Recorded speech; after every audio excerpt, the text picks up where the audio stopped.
பைரவியை நீ சென்னை கூட்டு போகலான்ற பிளான்ல தானே வந்த.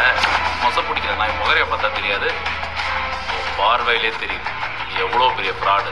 என்னோட ஃப்ராடு நான் ஒன்றும் கிடையாதுடா. சொல்லப்போனா நான் லவ் பண்ணத்தான் நீ கல்யாணம் பண்ணியிருக்க. வேணான்னு சொன்னவளை வற்புறுத்தி தாலி கட்டியிருக்க. இப்பெல்லாம் நீ பண்ணிட்டு என்ன குறை சொல்லிட்டு இருக்க? நீ மட்டும் அவளுக்கு ஃபோர்ஸ் பண்ணி தாலி கட்டலன்னா இந்நேரம் அவளுக்கு எனக்கும் கல்யாணம் ஆயிருக்கும். கூட ஒன்றும் இல்லை, நீ கட்டின தாலியை ஒரு நாள் அவள் அறுத்து எரிஞ்சிட்டு அவளே என் கூட வருவாமே அது நடக்கும். சாப்பிடவா? எனக்கு பசிக்கல, நீ போய் சாப்பிடு. காலையில இருந்து நீ எதுவுமே சாப்பிடல. என் மேல உள்ள கோவத்தை சாப்பாடு மேல காட்டாத டாக்டர். வா டாக்டர், சாப்பிட போலாம். எனக்கு பசிக்கலன்னு சொல்றேன்ல, நீ போய் சாப்பிடு. நீ வரலன்னா நானும் சாப்பிடல. இது ஏன் இப்படி டார்ச்சர் பண்ற? முதல்ல இங்கிருந்து போ.